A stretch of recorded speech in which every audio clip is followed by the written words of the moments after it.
always you're going to be on a team with maybe 3, 4, or 5 real good hitters, but I said 1 through 9, this is the best, most complete lineup. I mean, we got everything, like I said, speed, power, guys to set the table for the guys in the middle of the order. So hands down, this is the best lineup I've been a part of. Weeks, who tied the record in career triples last week with 17, talked about how the team keeps its focus on winning its 5th national championship. Understanding each game is important. Coming out here with the fire, inside our hearts to come out here and be determined to get every win we can. Raven said a big difference of this team from teams in the past is that they remind each other just to have fun. We know we got what it takes. We just got to go out there and have fun and play and relax. It can't be too hard to have fun when the Hurricanes just keep finding ways to win. Reporting for UMTV, I'm Alex Margulies.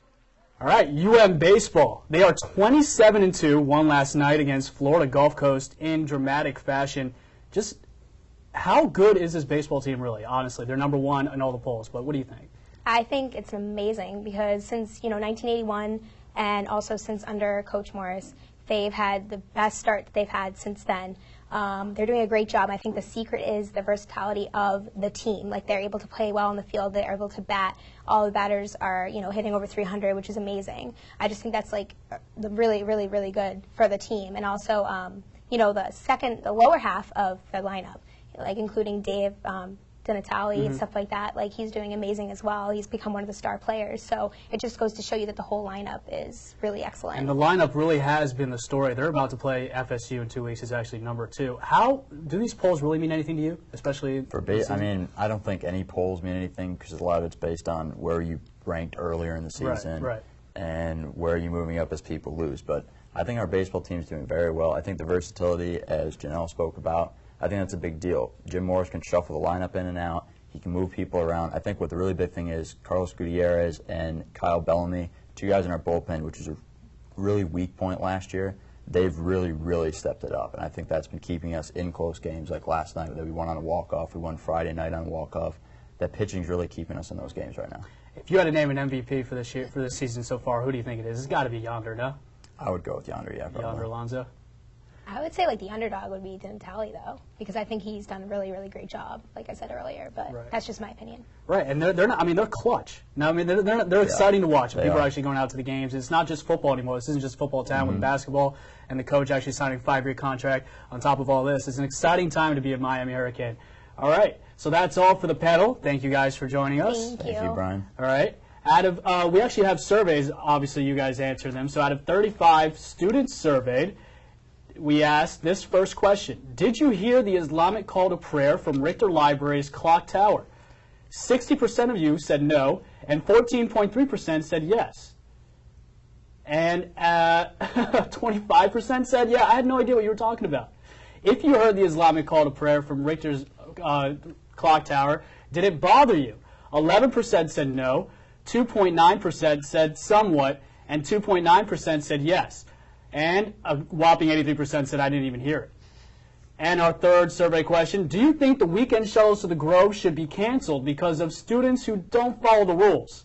68% said no, 14% said maybe, and another 14% said yes. And, of course, you have the 3% that said they don't care. Have you ever gone to a Canes baseball game? I would hope it's 100%, but no and never will, 14%. 49% said yes.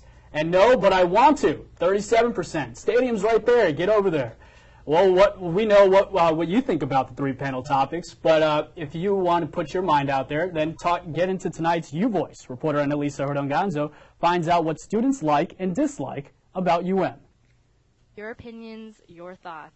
Real people, real talk wants to hear what's on your mind. I think this school really needs to step its game up on the registration process and focus less on trying to improve our facilities because they're really good as they are. So let's get some good advisors and make it clear for the students what they have to take and what they need to do.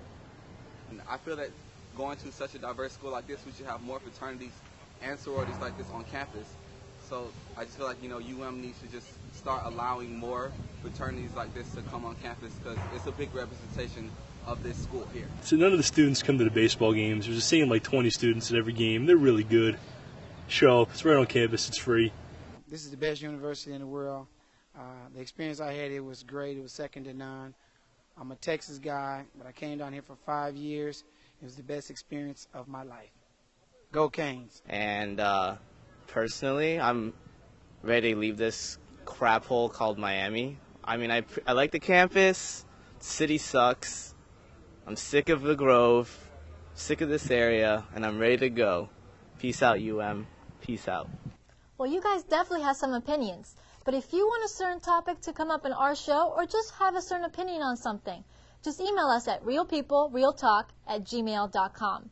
But don't go away, because after the break, we have our commentary. You work for the government, right? Can you tell me how to get student loans for the kids here? Oh, I don't know about that. You want to see a geyser? Back in the car. USA.gov. It's government made easy. Welcome back, and this is the part of the show where one of you can come in and speak what's on your mind. Today, we have Ian here to talk about soccer, because during the winter, in the fall, we have football. In the winter, we have basketball. Now in the spring, we have baseball. But where's soccer in all this? They're in the shadows. It's the world international sport, but it's nowhere to be seen. Ian, what's your take on this? Well, thank you, Jay. Soccer, the world's game, the international pastime. So you would think that a school that claims to be one of the most international universities in the country would embrace this sport. Unfortunately, this is not the case. ESPN, the worldwide leader in sports, does not cover the world's most popular sport on its flagship station outside of the World Cup. Today's UEFA Champions League quarterfinal matches could be found on ESPN2, while the Augusta Par 3 Challenge aired on ESPN. So why is soccer put in this situation? Why is it that most people in this country think that this sport is so vastly unpopular when Major League Soccer's average attendance was roughly the same as the National Hockey League and only about 500 people less than the NBA? The easy answer is that soccer isn't as profitable as on television as other sports. There's only one break in the action at halftime that allows for commercials, so networks must rely on sponsorships during the game to increase revenue. However, there is a bigger issue here.